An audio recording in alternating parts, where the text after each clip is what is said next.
Okay, can you all hear me? Test. Can you hear me now? Can you turn me up, Joey? There we go. Okay, I'll call them to order the July 18th, 2022 regular meeting of the Haywood County Board of Commissioners. This is our only meeting for this month, and traditionally we only meet once in July. I also want to say Kirkpatrick would be here, and he's hopefully going to be here on the phone. We're having a little bit of issues, but Kirk has COVID, so he's recovering from COVID, so keep him in his prayers if y'all would. And the first order of business will be our Pledge of Allegiance, and then I don't see our pastor here, so we'll have after that, and if everyone would please stand for the pledge.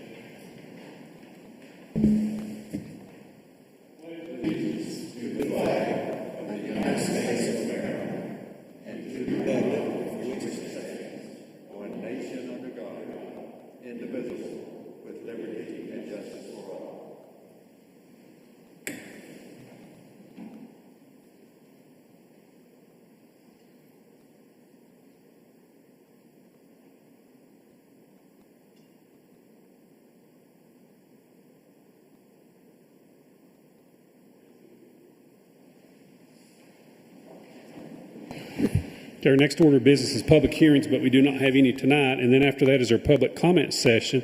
I do have, I think, 3 people signed up to speak, and I'll just take these in the order that they were presented to me.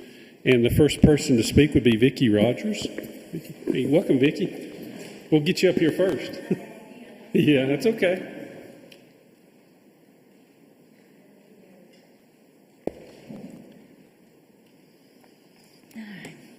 Good evening, Commissioners. Hey. Hello, Mr. Moorhead and Mr. Queen. I think I've talked to a lot of you now. I'm still on fire department business. What I'm still trying to address is the voter fraud that we had at our annual meeting, and I've still got questions about it. We've got to, and it's been a while, I know, but y'all didn't have a meeting, so I'm sorry to belabor this, but we need to. You know, Mr. Queen was very kind to go through the agreement with the fire department and Haywood Junaluska Volunteer Fire Department. And so I refer to Section 10 in terms of the people who apparently can participate on this board. It says that citizens of the community can participate in the affairs of the corporation at least at the annual meeting. And then it refers to the bylaws. And so our bylaws at membership, Article 4, refer to members. And here's my question to you. Any person owning property within the Junaluska Fire District shall, without further action, be a member of the corporation. And then it also says that to be a member in good standing for that fire department, you have to pay all your taxes and assessments to be able to vote. But my main question is, who are we talking about? Can Lowe's, the owner of Lowe's, come and vote at the fire department? Can the fellow with Feed and Seed, his business is there, he doesn't live in the district, can he come and vote at this annual meeting? You know, I could name businesses, for instance. So I want, you know, I need clarification. Who is it? And secondly, what is property? Is that the fact that you can live in Leicester and register your vehicle at somebody's house here in our Junaluska Fire District and be able to vote? Basically, those are my questions. Okay. Okay. Thank you. Thank you, Ms. Rogers. Okay, the next person signed up to speak is Jim Francis. Welcome, Jim. Thank you for your time. Following up on what Vicky had there, we definitely had a problem with the voting on June the 7th down there of people nominated people for the board and that wasn't even in. They're just on the roster. They don't even live in the district. And we had many people to question it. Matter of fact, there's about 6 people stood up and questioned the legality of the way it was run. And we really had a protest about that there.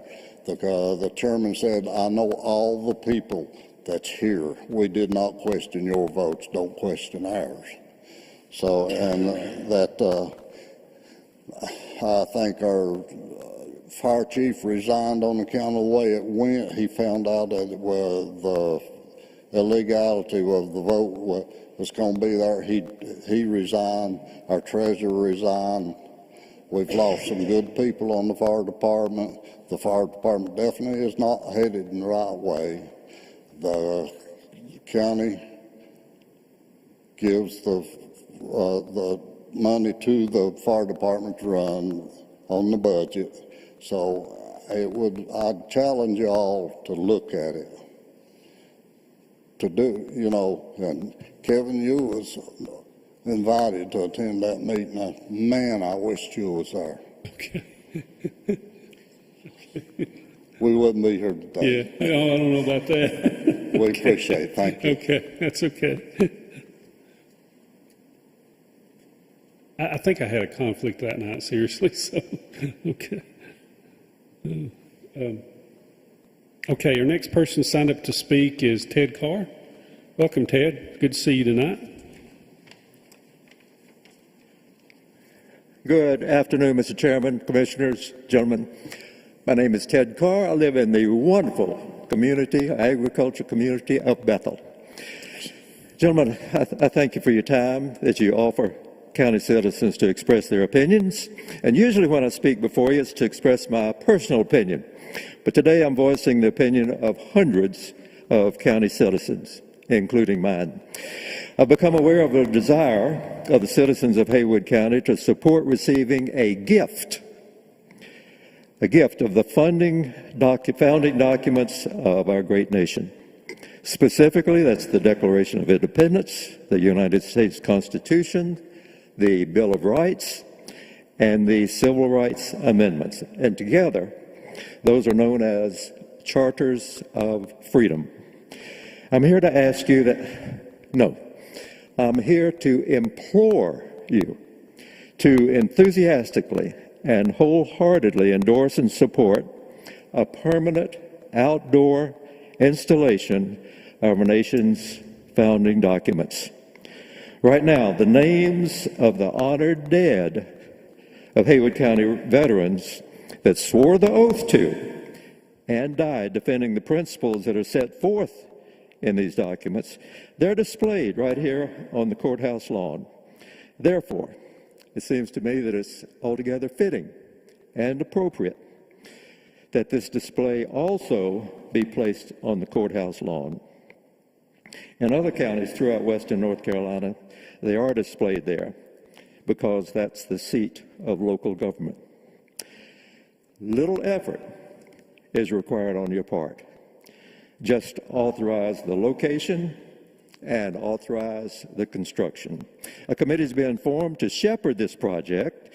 The County Historical Society, the Daughters of the American Revolution, a couple of veterans organizations have been encouraged to provide committee members. And since this is a patriotic project, not a political project, a member of the Democrat Women and the Republican Women's Organization have been invited to be on the committee. This site is going to provide a great educational opportunity, and therefore it's appropriate for a member of the school system to be included. And if we add a county commissioner, that would create a very effective 7 or 8 member team. So what's the cost? About $50,000 and about 2 months for construction. Now, with all the requests for budgets, funds on this agenda today, I think you'd be happy to know that no county taxpayer money is required. although it would certainly be appreciated and welcome. Just a couple of minutes. There's a charitable foundation, it's the Freedom Forward, that will pay for the project. They just want us to reimburse what has been paid. So the plan's all laid out.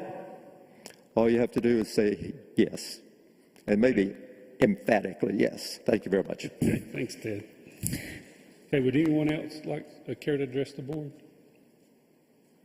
No? Okay, I'll close the public comment session. We'll move on to constituent concerns. Brandon, do you want to comment on the flood debris? Yeah, I can. I was contacted by several constituents in the Crusoe area some time back about doing some kind of a cleanup, and thankful to say that that has been set up, and we've got several folks that's going to be doing another cleanup in the Crusoe area, actually the Crusoe Clyde, anybody that was affected by the floods from last August. The Baptist on Mission, the United Methodist Disaster Response, and a host of other church and volunteer groups are coordinating a one-time sweep of storm-related debris from July 22nd to the 24th. To confirm eligibility for debris removal assistance, flood survivors were asked to call a hotline number so that each site could be evaluated in advance. Nearly 30 homeowners will receive much-needed help this weekend as a result of the program. Residents of the Crusoe area should expect to see increased activity on Friday, Saturday, and Sunday of this week. Please be mindful of volunteers working in the area and the potential for increased traffic with debris removal vehicles. So I think this will be a great thing. We got several volunteers that's going to be in the area picking up debris. Some of our elderly folks weren't able to clean up, and some folks just simply didn't have the equipment to do so. So I think this is going to be a good one-time effort, and just thankful to these groups for doing so. Okay, great. Okay. And then as far as the fire departments, Frank, who can vote? The questions that they had, have you talked to them about that Vicky and Jim had? It's a matter of nonprofit corporation law.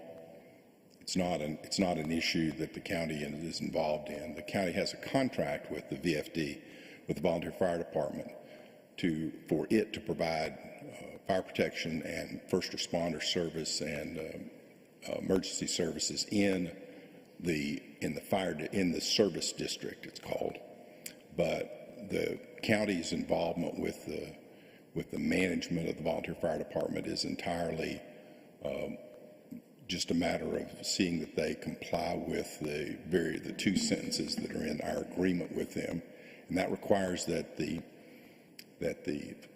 Volunteer Fire Department give notice of its annual meeting, which they did, and they do that by publishing it in the newspaper. It's a little 2-inch notice that has to be published in the paper. And the second is that they provide an opportunity for the people in the community to participate in the operation of the nonprofit corporation. It doesn't say anything more about that. It doesn't give us any guidance at all about beyond what the contract itself says. It doesn't give us any guidance at all about how they operate the volunteer fire department. That's up to the volunteer fire department, its board of directors, and the people who come and participate in the process. So we've given them they have a set of bylaws, and they have to comply with those bylaws. If there's a dispute about whether they've complied with their bylaws, if there's a dispute among the members about like what property means, or whether the appropriate people voted or couldn't vote or didn't vote, or all of that is a matter of the internal government of that volunteer fire department incorporated, a nonprofit corporation. It really there's no place for us to have a say about that. I have my own opinions about it. For example, I wrote their bylaws 15 or 20 years ago. I don't know, whoever was the chair at the time, I think it was Bill Nolan, got me involved, and I wrote the first set of bylaws for them. But they're generic. They're the same kinds of bylaws used for any nonprofit corporation. It has a couple of paragraphs about how you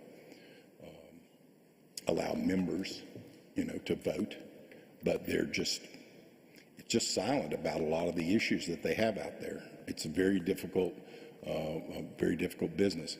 From the county's point of view, as long as they respond to dispatched calls, as long as they carry out their contract with the county to provide services to the folks in that service district, they're complying with the terms of our agreement with them.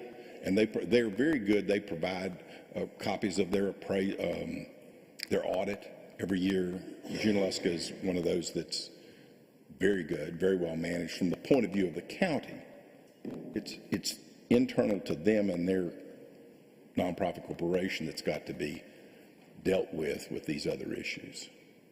And so they've gotten my opinions about this stuff, but my opinions are just the opinions of another lawyer looking at this. From the point of view of the county, they're complying with their contract. You got anything, Brian, on that? Do they have any recourse as far as? Not really. Yes. The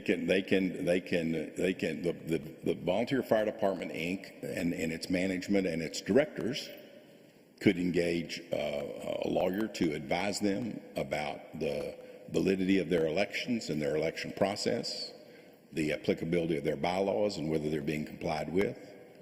Those are things that, yes, they could, among themselves and between themselves, they could seek more information about. Okay, and then as far as we're looking, I've talked to all the members about the Charters of Freeman markers, and we're all in favor of that. We're just trying to decide on a location. So we'll be hopefully be getting up with you. To me, I take this very seriously because this is something that's going to be here for hundreds of years, hopefully. So, hundreds more years, if you will. So we want to make sure we get the location right. And I will say, Ted, the courthouse lawn has historically and traditionally been for veterans monuments, and but we'll try to find something, to a location. I've got a couple of ideas. So, but we're working on that. I know Bryant's has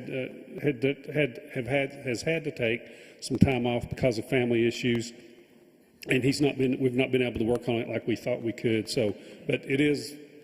We are working on it. So, and I always say that the government that moves slowest does best, because if we get too fast, we'll probably regret it. So we are looking into it.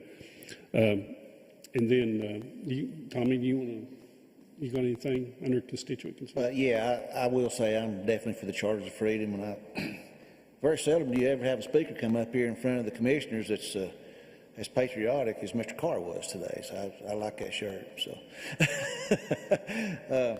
also, I keep getting questions about flood relief, and I know the legislature passed some funding, and I notice this probably will be spread out over Buncombe County. I noticed they claimed about $3 million the other day. But do you have any insight on who's going to qualify, or when that money is going to be available to people, or how they're going to apply? Because the word on the street is already out that they've appropriated some more funds for flood relief. There were $5 million in the budget that Governor Cooper signed last week. That's going to be all for debris removal. So our idea was to work through the EWP program, the Emergency Watershed Protection Program. The funding that we secured from the federal government, we don't think is enough. So that $5 million that we got from the state will be a big help to clean the streams. I don't know how much restoration and mitigation we'll be able to do, but we should be able to pick up more debris than we had originally thought. Will that be publicized through the county when that gets fleshed out as far as the details? As far as people maybe wanting to apply to get clean up a portion of their property, or how's that gonna work? I don't think there will be any application process. We're going to use those funds to execute the contracts to get the streams cleaned up. So there won't be an opportunity for individuals to apply. We'll use those funds to contract with folks interested in the work to get the streams cleaned up. And I guess this may be a question for the agricultural folks, but I know the trout farm right there below East Fork Baptist Church, it basically got wiped out. And Jennings was contracting through the owner to raise trout. But I keep getting calls and questions about the agricultural part of that funding that was signed. Do we need to go, when I talk to these folks, I need to tell them to go through the extension service, through the county, because it's so hot off the press as far as the money and everything being signed in Raleigh. I'm just trying to, get the details and get it fleshed out when people ask. I'm sorry for putting you on the spot, but do you know the answer to any of that question? If there are individuals that still need help, either with their homes or bridges and culverts, there's still funds when the state budget or state budget office is still here. We have strong connections with state EM. There are still programs open that they can apply for.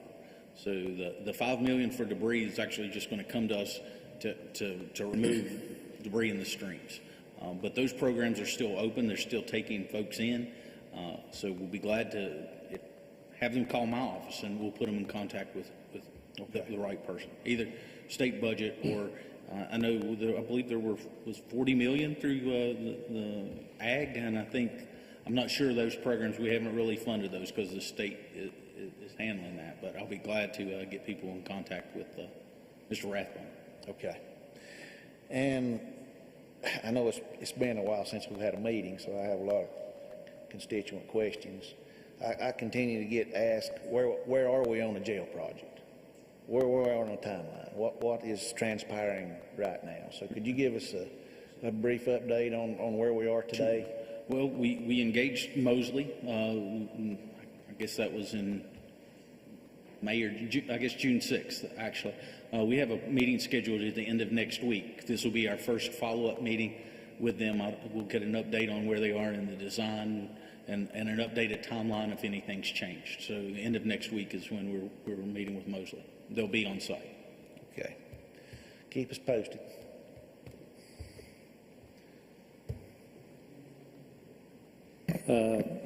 I've got with Mr. Moorhead on most of my constituent concerns. I think I call him about every hour, I believe now, so got them all addressed. But I am also in favor of the Charters of Freedom.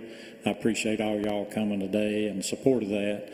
I actually got a call from Mrs. Ekus to ask if I would sit on the steering committee, and I agreed to do that. So happy to say that. And I guess other than that, that's all I've got. Sorry, Jennifer, I should have gone to you first. I'm sorry. That's okay. The order doesn't matter. It has been a busy week here in River City. I have had several concerns about a couple of things that are on the agenda, some abandoned vehicles, and I think most all of that has been addressed. I do serve on another board related to some things that Commissioner Long is talking about, and that is the Haywood County Soil and Water Board. And I know the folks with EWP are working very hard, and one of the things that they've worked hard to do is make sure that the information is out there about funding that is available, referencing back to that meeting we had out at the church there that's on 110. And so I know that it's a hard time. I don't know those folks up there like you guys do, but I like to see that this cleanup is coming. And sometimes people will call me that are from other places in the county, and they say they've been up there and they're shocked at how it still appears. So I'm glad that things are moving along. It's tough. And back to the Charters of Freedom, it's I've been involved in this, I think, probably since Paula got started with it, and I appreciate you have. I think maybe they talked to us once before, but I appreciate your, I guess tenacity is the right word for staying after it. So it's good to see it maybe going to come to fruition pretty soon. So we'll get a nice spot picked out, and it'll be a good thing for our community.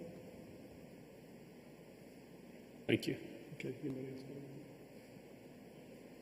No, Kirk was supposed to be on, but they're having trouble with the phone, so. Okay. Okay, we'll move on to agency reports and presentations, but we do not have any tonight. And next is adjustment or discussion to the agenda, and I do not have anything. Does any of the other commissioners have anything? Okay, we'll move on to consent agenda. Does any of the commissioners have any questions on the consent agenda as presented?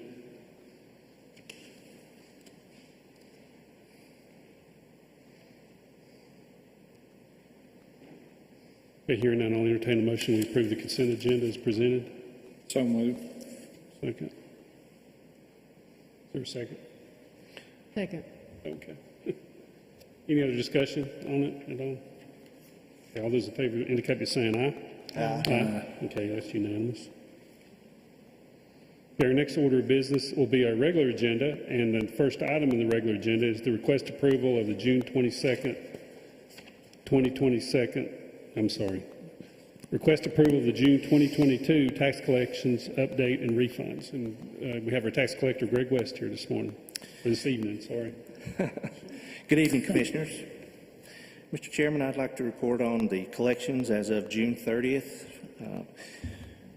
Our department has collected $45,775,864 for a collection percentage of 98.35%. We have a remaining balance of $768,643. So it's been a pretty good year for collections. And I will note, Greg, this is the highest percentage of collection that we've ever had. I believe that's correct. In the county, yeah. In fact, in the last 10 years, in fact, it's by far the best collection we've ever had for this. So this was for the whole year, right? Yes. Okay. Yes. So that's a goal that I know you had, and that you've passed it substantially, actually. So we appreciate you and your staff and all that y'all have done. Thank you very much. We appreciate that. He beat his own record of last year, didn't he? Yeah. A little bit. Yeah. You know, we had to collect our levy went up, a bunch from the reval. Right. So, the year before we only collected 39 million, so this year 45 is quite a bit of difference. But I'd like to thank all our staff for the hard work they've done, and Miss Tracy here helps us out tremendously. We're going to miss her, but we appreciate all the support. Thank you. Thank you. Thank you. Okay, so I'll entertain a motion. We approve the collections update for June 2022. So moved. Is there a second? Okay, all those in favor say aye. Aye. Okay, that's unanimous. Okay, we'll move on to number 2 is to request approval of Emergency Management Disaster Relief and Mitigation Grant Memorandum of Agreement for rain and river gauge protection between Haywood County and North Carolina Emergency Management in the amount of $175,000, and approval for county manager to execute required documents for said grant. And we have our Emergency Services Director, Travis Donaldson, and Emergency Management Officer, Zach Kuntz, tonight. Welcome, Zach. Appreciate it. Good evening, Commissioners. Tonight we come before you many months after the historical flooding that occurred in the Crusoe area and the southern part of Haywood County, along with Canton and Clyde, with a project that will increase our response capacity here in Haywood County. Our mission at Emergency Services is to provide the citizens with preparedness, incident management, and quality medical care. During the heavy rainfall events, one preparedness tool that we lacked is early situational awareness about how fast rain is falling in relation to how fast the rivers are rising. Tools such as rain gauges and river gauges are instrumental in helping us develop situational awareness. During the October 18th, 2021 Commissioner meeting, through resolution, this board adopted mitigation measures to develop and implement projects to increase countywide coverage and rainfall and stream flow gauge systems. Under that guidance, we went to work. Our agency consulted with many different partners to include the National Weather Service, the U.S. Geological Survey, NCEM Risk Management, and local fire departments to identify locations that would benefit in gathering data during heavy rainfall events. During this time, the need for 7 rain gauges along with 4 river gauges were determined. 7 river gauges and 4 rain gauges were determined. Various funding sources were evaluated, applied for to include not only federal but state grants. A few weeks ago, our agency was notified by North Carolina Emergency Management that we were to receive $175,000 from the State Appropriation Act of 2021 Disaster Relief and Mitigation Fund to accomplish this project. These grant funds will be distributed upon receipt of evidence that the funds have been invoices, services received, and proof of payment is provided to North Carolina Emergency Management.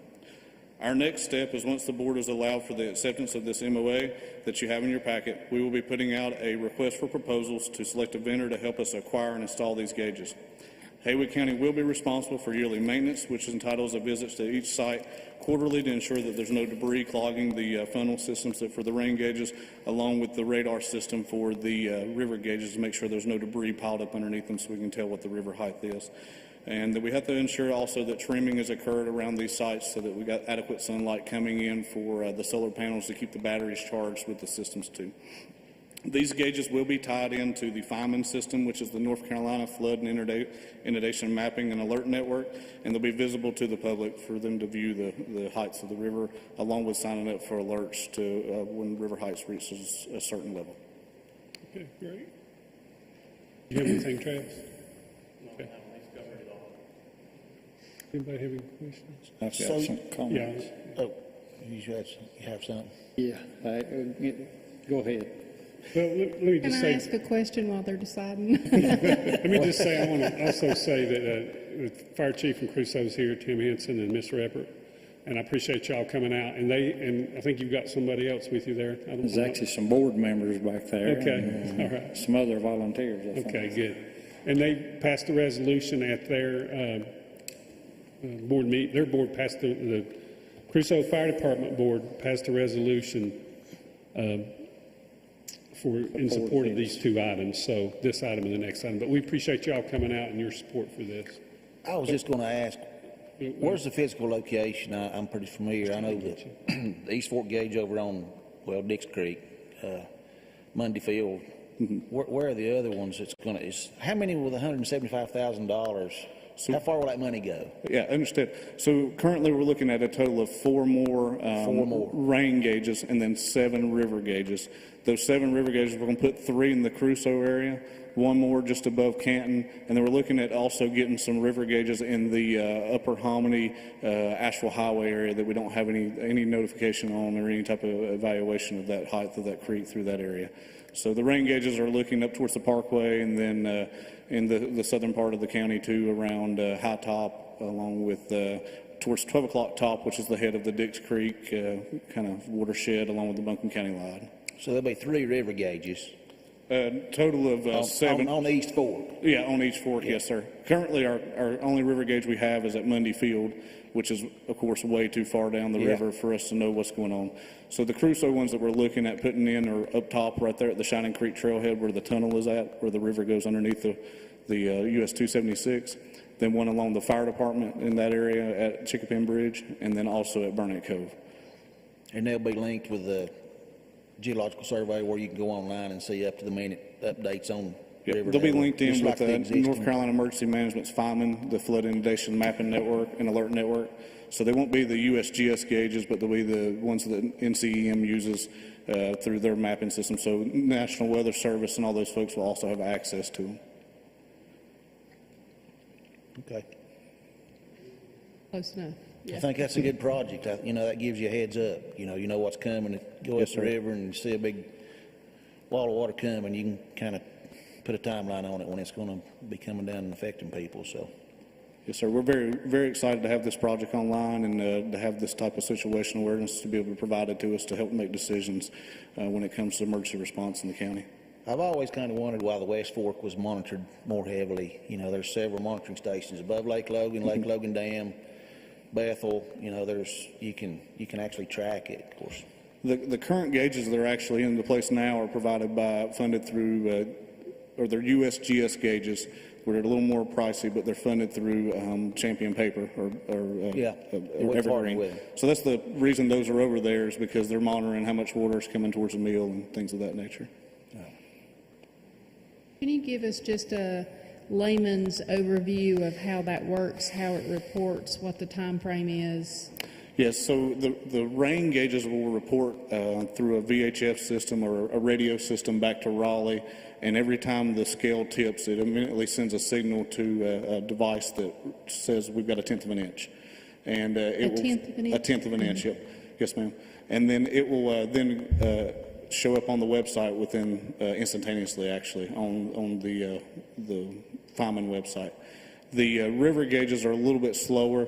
They're currently reporting about every 15 minutes, and it utilizes a radar, like a laser beam that's pointing at the river itself to tell us what the height is of it.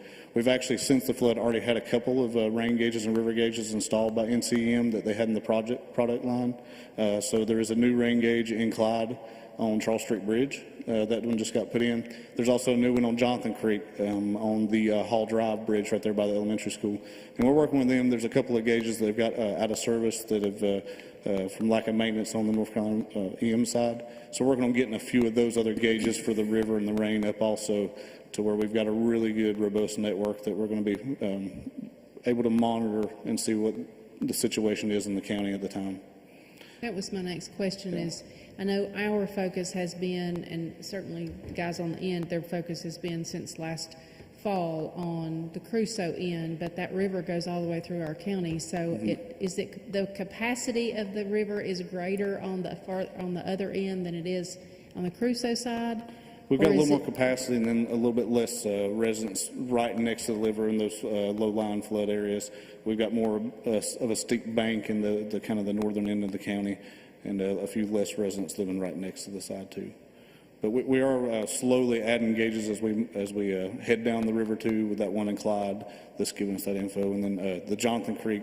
It has a large flood area also. Just like the Crusoe area does, we typically don't see that heavy of rainfall in the north end of the county compared to the south end of the county historically.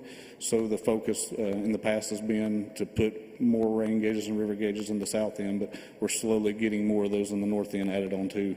And we hope to have about 3 more on the north end back online that have been neglected on the state's behalf over the past couple of years. Yep.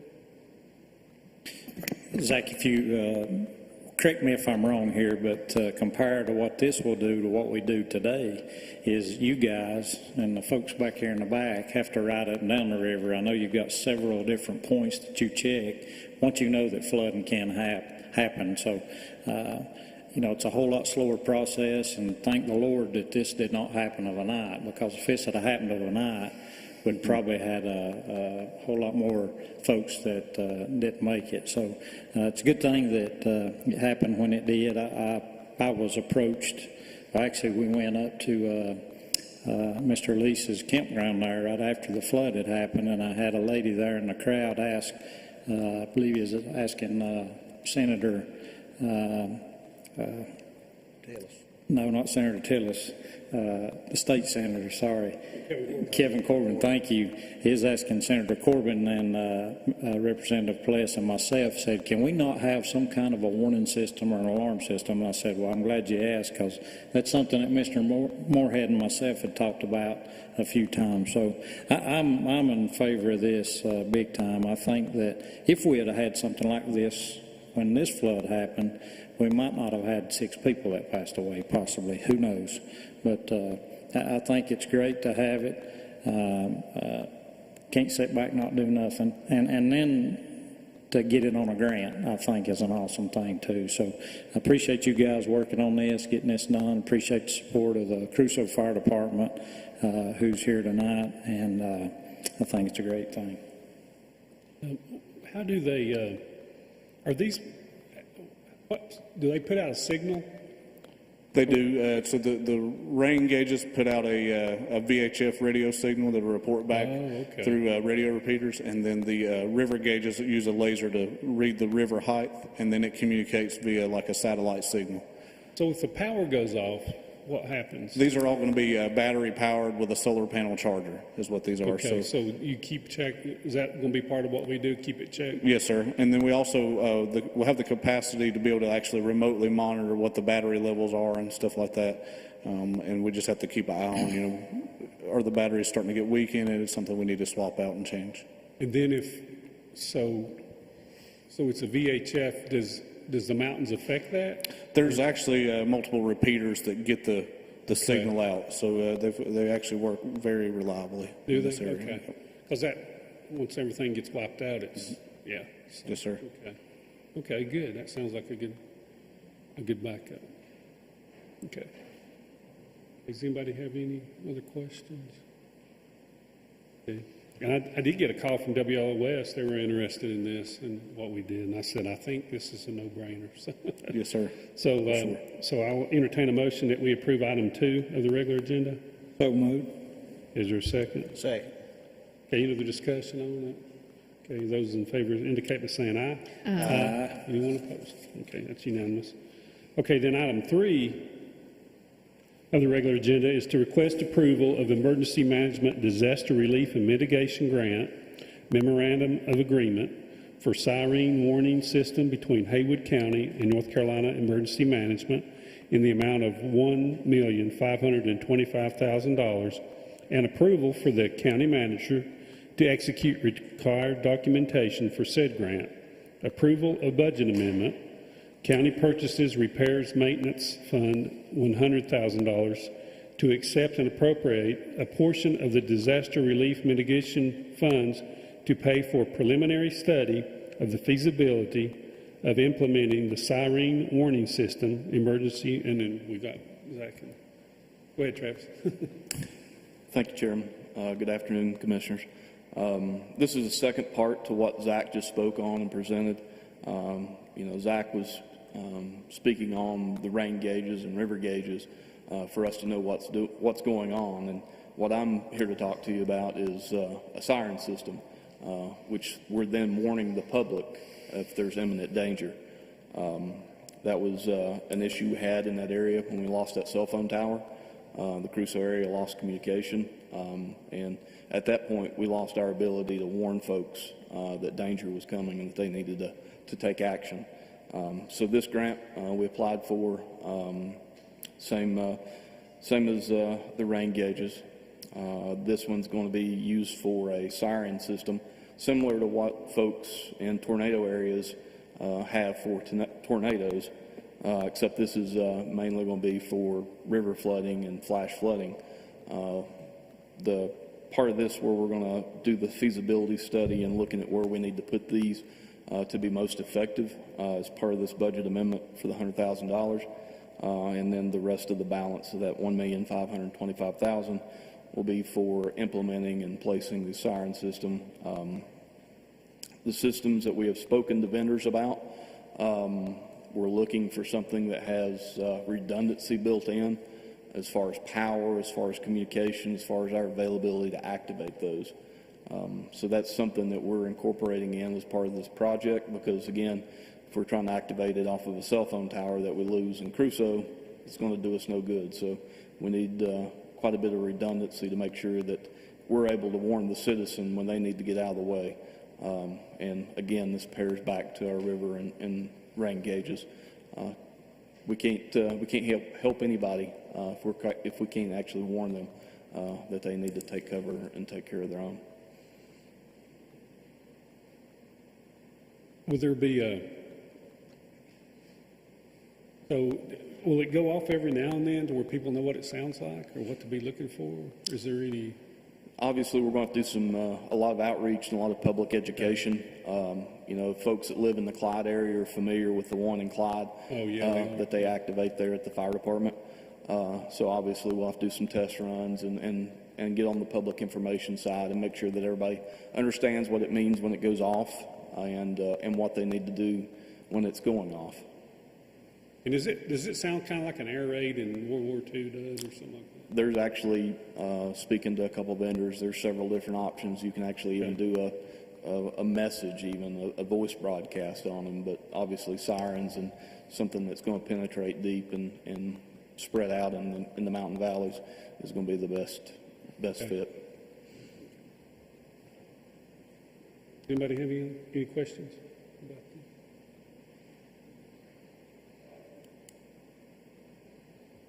Okay, I'll entertain a motion. We approve item 3. So moved. Is there a second? Second. Any discussion? Any other discussion? Okay, all those in favor say aye. Aye. Anyone opposed? Okay, that's unanimous. Okay, thank you. Appreciate it, and I appreciate y'all getting the grant. Who was responsible for the grant, Bryant? Who wrote the grant, or who? Cody? I believe it was a joint effort between Zach, Cody Grasty, and Travis. Okay, thanks, Cody. Cody Grasty's here too. Appreciate it, Cody. Okay, item 4 is to request approval of a resolution authorizing the conveyance of obsolete ballistic body armor to Samaritan's Purse to be distributed to the benefit of the people of Ukraine. We have our Chief Deputy, Jeff Haynes, to talk about that. Hey, Jeff, how are you? Good afternoon, Commissioners. What I bring before you today is a resolution, just as you had described, authorizing the conveyance of obsolete property to the Ukraine. Basically what has happened, there was an all-call put out by the North Carolina Sheriff's Association to locate any outdated, expired body armor that was being unused to be able to donate back through Samaritan's Purse to be relayed and conveyed back over to the country of Ukraine, who are obviously engaged in a battle with Russia currently. So the resolution that we're asking for passage this evening, it says, whereas the Sheriff of Haywood County, along with other sheriffs in the state of North Carolina, support a humanitarian effort to collect and distribute obsolete ballistic body armor that is no longer being utilized to benefit the people of war-ravaged Ukraine. And whereas the Haywood County Sheriff's Office has 8 units of obsolete ballistic body armor that could be of benefit to the Ukrainian people. These units are no longer usable in the United States due to expiration dates. These body armor units are being donated as is with no guarantee of condition. And whereas under North Carolina General Statute 160A-280, obsolete property may be conveyed without monetary consideration to a nonprofit after due notice. And whereas the Haywood County Board of Commissioners join in supporting this humanitarian effort by donating the obsolete ballistic body armor to Samaritan's Purse International Relief, also known as Samaritan's Purse, a North Carolina charitable nonprofit corporation, for distribution to aid the Ukrainian citizens fighting for their freedom against the invading Russian forces. So now therefore be it resolved by the Haywood County Board of Commissioners that the donation of obsolete ballistic body armor be conveyed to Samaritan's Purse for distribution to the people of Ukraine involved in fighting the Russian forces, the 18th day of July, 2022. Okay, and I'd asked Jeff when we were going over this in the agenda setting meeting if evidently body armor has a expiration date, so. It does. From a manufacturer's standpoint, it was at 1.5 years. They've extended it to 10 years now. Kevlar, which is the component with ballistic body armor that's made, is I would feel more than comfortable wearing that many, many years after the expiration, but there is a manufacturer's date that we have to rotate those out due to liability purposes and so forth. But I would feel that it's still more than adequate to support this cause. I would say that we get a lot more use too, where they're going. Unfortunately, yes, sir. Yeah, unfortunately, yeah. Jeff, do you have any idea about how many sets have been sent and how long it will take once it leaves our department to get to the Ukraine? I don't, and I was actually on the phone this last week with Samaritan's Purse. I do know that it will be they'll be distributed out, or they'll be brought together at the end of this month at their headquarters in the Blowing Rock Boone area. When they send those out, I'm not exactly sure. I know this is a cooperative effort with all the North Carolina sheriffs, and I would assume that they're doing that with other states as well too. But I'm not sure at this point. But I do know that the collection point's there, and I do know that they ask that we have them there on site by the end of this month. So I would hope it would be done fairly quickly. Anybody have any other questions? How many do we have, Chief? Do you know roughly? Units that will be able to donate? Yeah, Right now we have 8. 8, okay. Mm-hmm. And then what do you usually do with them? Just destroy them? There's no way, well, there is a way to destroy them. Typically, we utilize them and hold them for training purposes and so forth, because you're not talking about your regular, normal concealable vests that we wear, ballistic armor. You're talking about heavy body armor, which would be exactly what most militaries around the world would utilize as well too. So we utilize that for training purposes, for the weight, and it's certainly something to get used to if you're not used to it. So, and that's really about the only purpose. This would be a much better served use for this body armor, without question. Okay, any other questions? Okay, I'll entertain a motion. We approve item 4 of the regular agenda. So moved. Is there a second? Second. Okay, any other discussion? All those in favor say aye. Aye. Okay, anyone opposed? It's unanimous. Thank you, Chief. Thank you. Okay, number 5 under the regular agenda is to request approval of resolution approving the offer to purchase from Quiet Creek Properties LLC for property located at 1585 Jonathan Creek Road in Waynesville in the amount of $1.8 million and approval to execute special warranty deed at the time of closing. We have our Community and Economic Development Director, David Francis, here to talk about that. Hey, Dave. Good evening, Commissioners. Hope everybody's doing well, except for Mr. Kirkpatrick, of course. Hope he's doing even better. So, again, before you is the sale of the 22 acres at Jonathan Creek. Back in June, I brought before you the offer to purchase. That offer was made under North Carolina General Statutes 160A-269 negotiated offer. It was a two-part. You have to advertise it for upset bids. We advertised it on June 8th. There was no upset bids. The second part is for this resolution to be able to sell the property. If you remember, the property is being sold for about 70 homes. 44 homes are going to be under $275,000, which will help considerably, since most of the national average is around 460,000 now. Our average is 387,000 here at the end of the fourth quarter, which is actually probably went up a little bit in the first quarter. So this will definitely help put some more houses on the market to help bring some of those down, and for some folks to have some houses. So, would you like for me to read the resolution in, Chairman, or? Well, Sure. Okay. Resolution, Haywood County Board of Commissioners, regular meeting, July 18th, 2022. Whereas the Board of Commissioners heretofore accepted a negotiated offer for the sale of property described in the proposed special warranty deed attached as Exhibit A, subject to compliance with the Haywood County bid procedures for county-owned property as previously adopted and approved at. Whereas, in accordance with the approved procedure, an offer was made by Quiet Creek Properties, LLC, and was accepted, subject to the receipt of upset bids following publication and notice of advertisement for upset bid for sale of real property, which was duly published on June 8th, 2022. And whereas, following last publication of the required notice as aforesaid, no upset bids were received. Now, therefore, upon motion duly made and seconded, it is resolved that the Chairman of the Board of Commissioners and Clerk to the Board of Commissioners be authorized to execute the attached special warranty deed, and upon receipt by the county of the sum of $1.8 million, less deposits previously received, to deliver the special warranty deed to the grantee, Quiet Creek Properties, LLC. Discussion on this? Anybody want? David, when will they have the homes ready? I'm sorry? Have they said when they'll have the homes ready for people to purchase?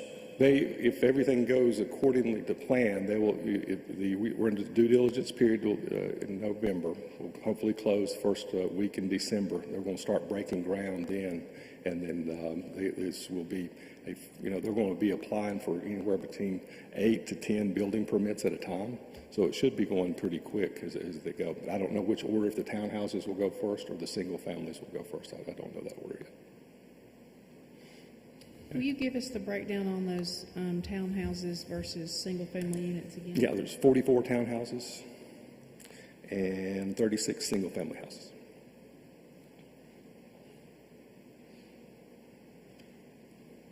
And what number was under 275? The townhouses, the 44 townhouses.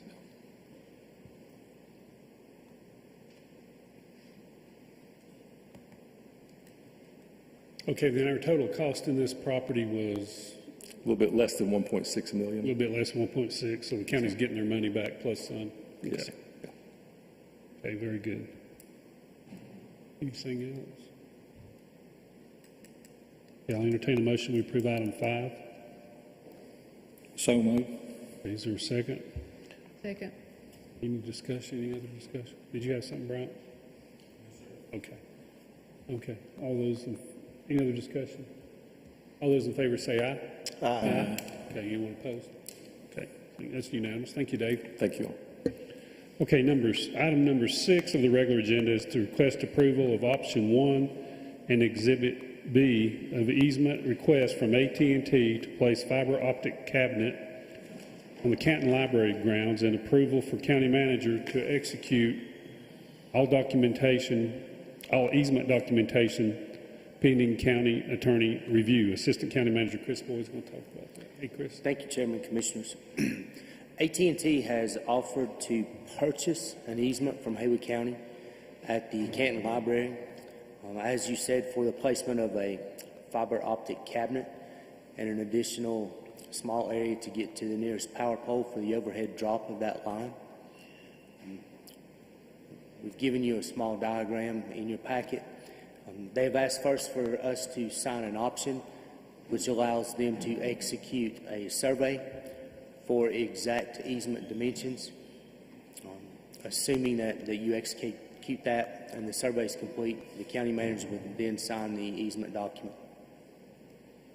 Okay. And this will improve the fiber optic, I think. In the vicinity of the Canton Library.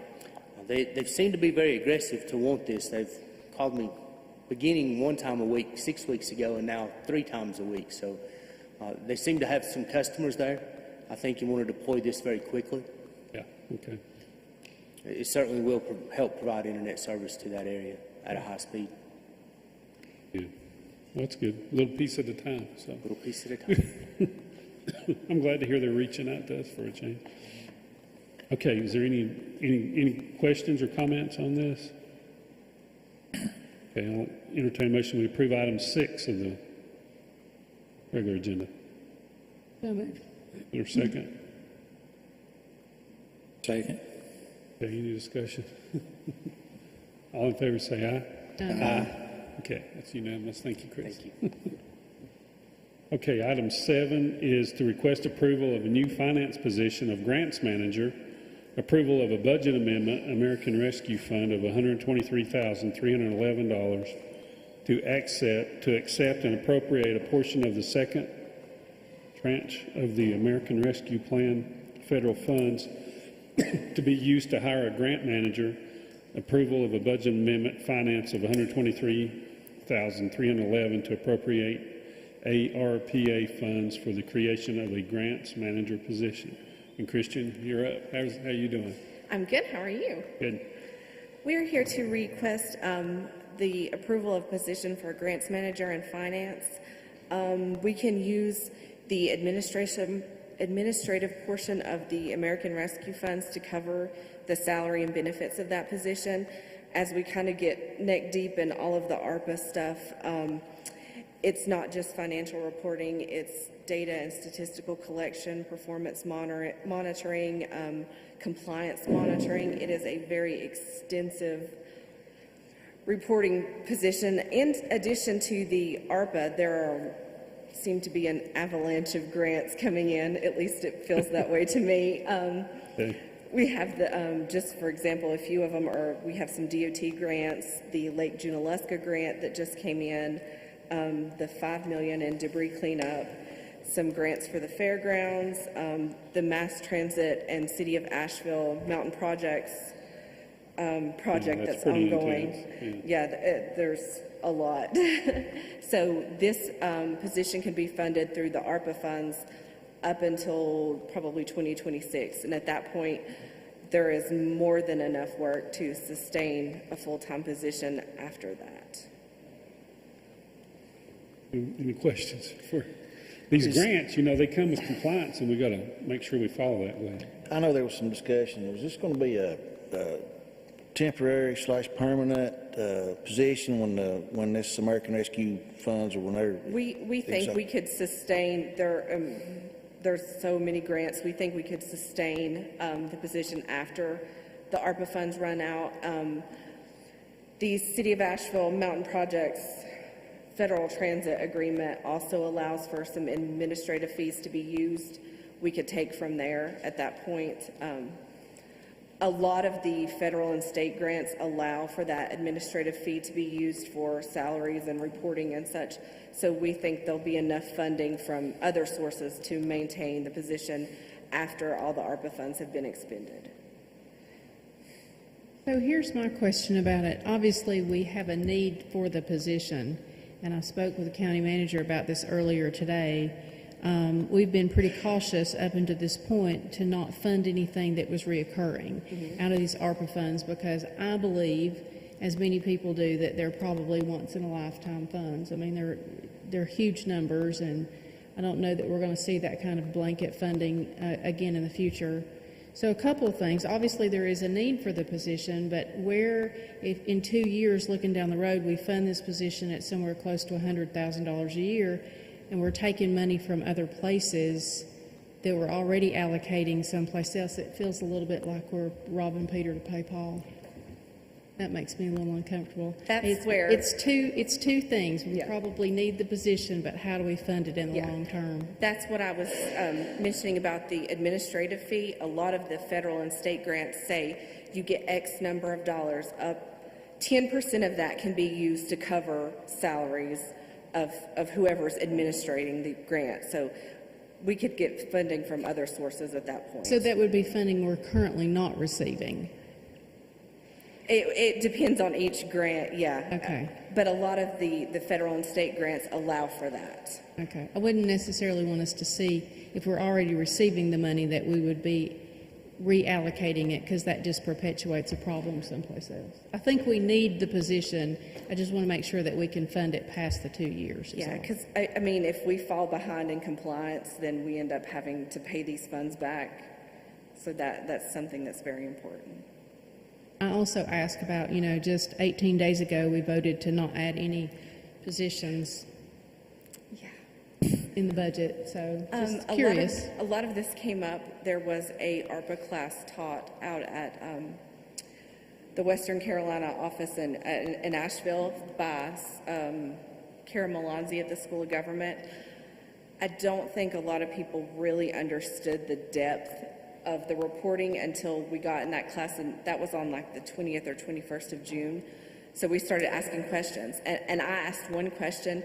It took her 2 hours to explain the process, and I almost felt like maybe I should have asked this, but it was very good information. So I think as we dig deeper, and we've only done one cycle of reporting, and it's only been financial reporting.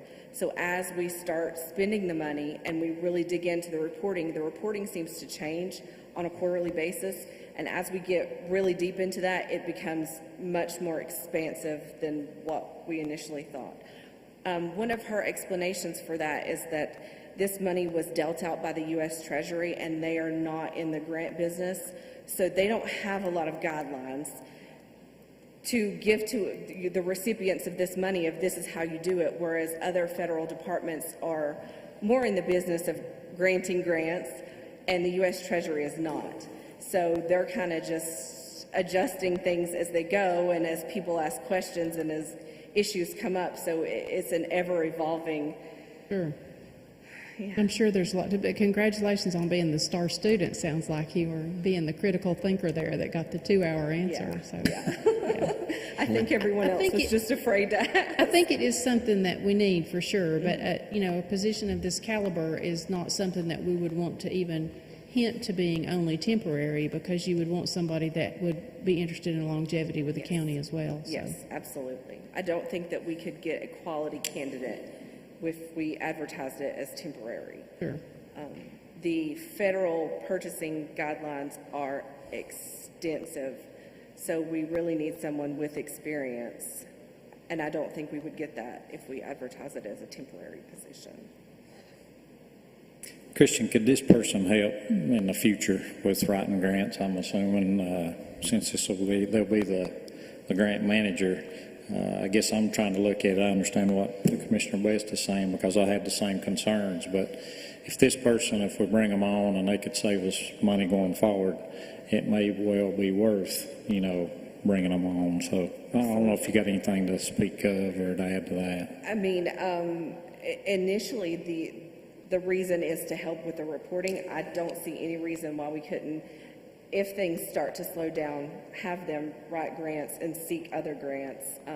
That's kind of a specialized area too, so I don't see why we couldn't do that. I guess some of that question I was asking is maybe there's grants we're not going after now because we don't have the time. So if we had somebody that was dedicated to that, maybe they could help us, go after some grants and possibly save us money.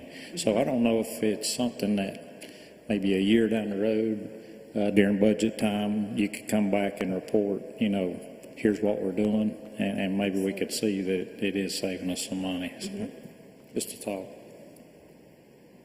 It is a little, not, I guess concerning is probably the appropriate word, that it's a little bit of a moving target on the reporting. Yeah. Yeah. Yeah.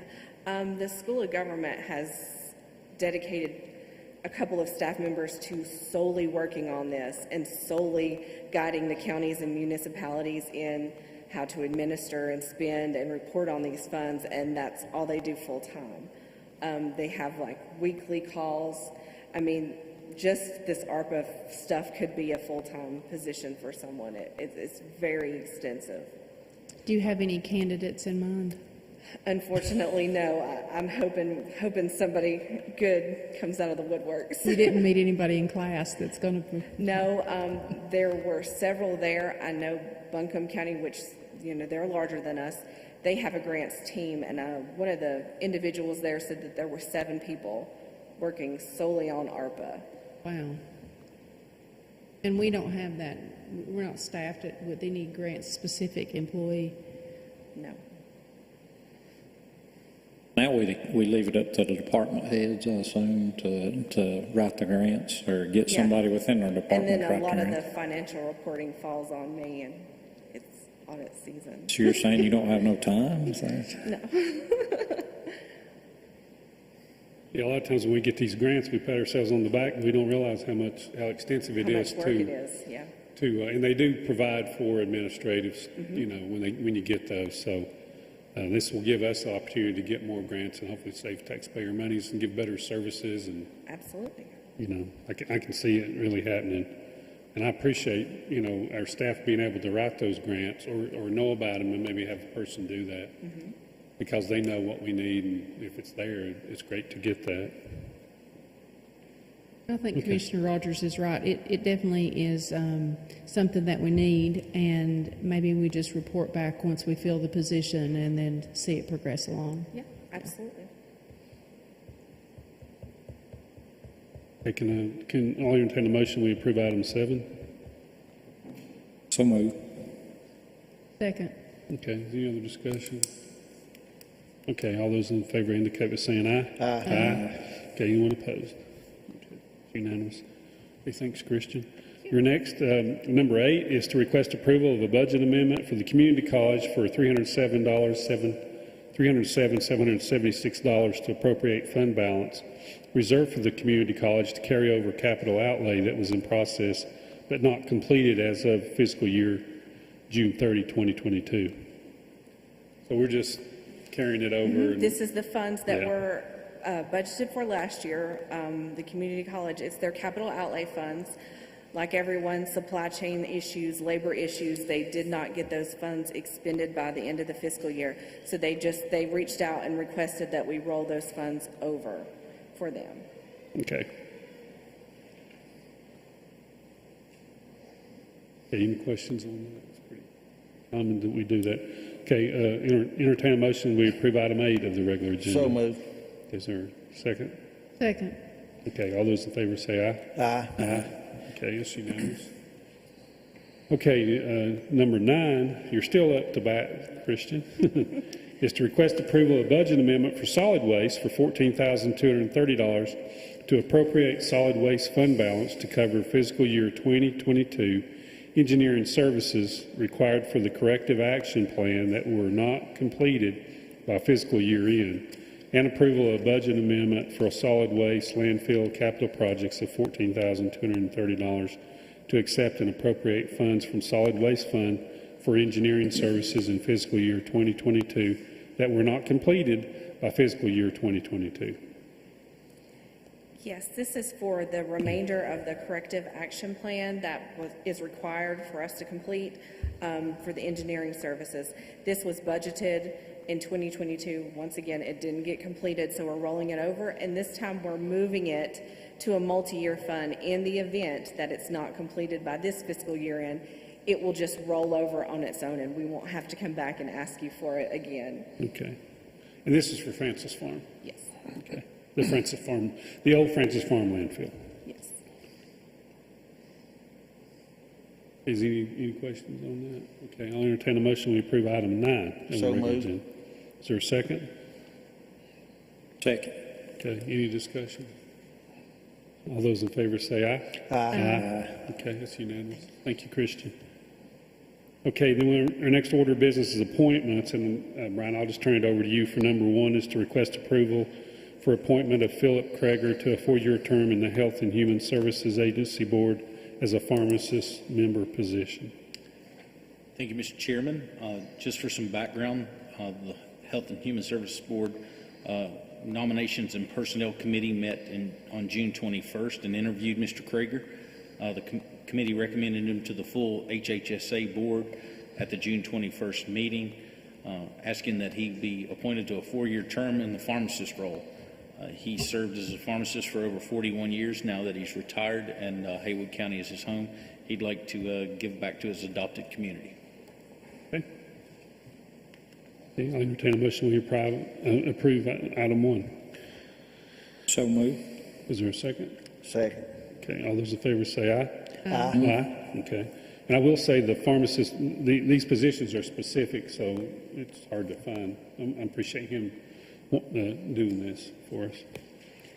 Number 2 is request approval of WP Skipper Russell to be appointed to a 3-year term serving as a farmer representative on the Haywood County Planning Board.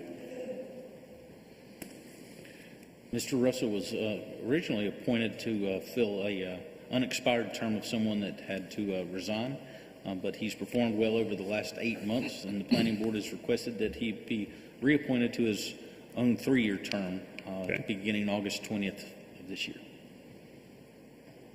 Okay, I'll ask for that motion. So moved. Okay, is there a second? Second. Okay, all those in favor say aye. Aye. Okay, it's unanimous. Okay, number 3 is to request approval of a reappointment of Susan Trejon to the Library Board of Trustees. She currently serves as Vice Chair of the Library Board. Her term expires August 5th of this year. The Library Board is voted by email and are unanimous in asking for her reappointment to the Library Board. Okay. Okay, I'll entertain a motion that we approve item 3. So moved. Is there a second? Second. Okay, all those in favor say aye. Aye. Okay, that's unanimous. Okay, item number 4 is to request approval of the reappointment of John Schmidt to the Clyde Zoning Board of Adjustment for a second 3-year term, serving as a extraterritorial jurisdiction or ETJ representative. Mr. Schmidt has served 1 term in good standing with the Clyde Zoning Board as an ETJ member. On June 30th of this year, the Zoning Board voted to recommend his reappointment and request that the Board of Commissioners approve the same. Okay.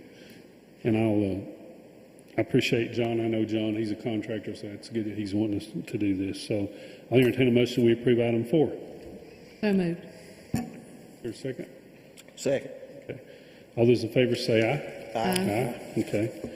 And number 5 is the last appointment is to request approval of 1 appointment by vote, 1 position representing accommodations of 20 units or less to the Haywood County Tourism Development Authority Board. Mr. I Chairman, guess we have a, go ahead. This seat is open because a representative of accommodations of 20 units or less stepped down and created the vacancy, so this is an unexpired term that will end December 31st of this year. And Commissioner Kirkpatrick participated in the interview process, is not available or is not present with us now, but he has texted his vote to me, and I'm going to mark his ballot on his behalf for this position. Okay.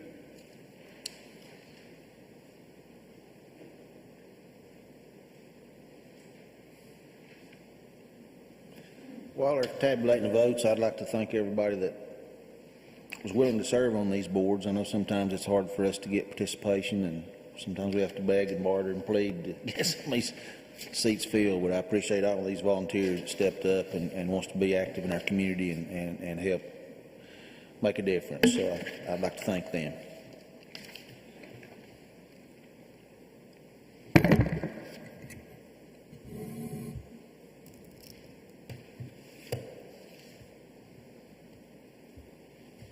You have appointed by vote Jeff Hillis to this position. Okay, thank you, Frank. Okay, our next order of business is closed session. And we have a closed session item, Economic Development 143-318.11A4. Entertain a motion to go into closed session. I'll make a motion to go into closed session. Is there a second? Second. Okay, all in favor say aye. Aye. Okay, we'll be in closed session when we enter the chambers in the back.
about some. Start whenever, okay. Everybody ready to go? Okay, we've returned from closed session. Does anybody have anything else they want for the board? I just want to say that Tracy's not going to be with us after tonight. We appreciate your service, Tracy. So she just did not want to look. So. But we do appreciate all the work that you've done, and you definitely made the board a better place. So we're going to definitely miss you. Okay. Tracy, good luck to you, whatever you decide to do. So, want to miss you. Yeah, same here. I know I've worked with Tracy since I was elected, and big asset to Haywood County and to us. You know, she's one of those ladies that keep us straight. So thank you for your service, and as Mr. Long said, good luck in whatever you do. Maybe go lay on a beach somewhere. That's right. Thank you. I've already expressed to you that I was slightly in a panic because you do help me keep things straight, and I appreciate that. Yeah. You may leave, but I may call you anyway. Yeah, we got your mobile. That's right. Unless you change it. Okay. Anything else? Okay, I'll entertain a motion. We adjourn. Motion to adjourn. Second. Okay, all in favor say aye. Aye. Okay, we're adjourned. Thank you.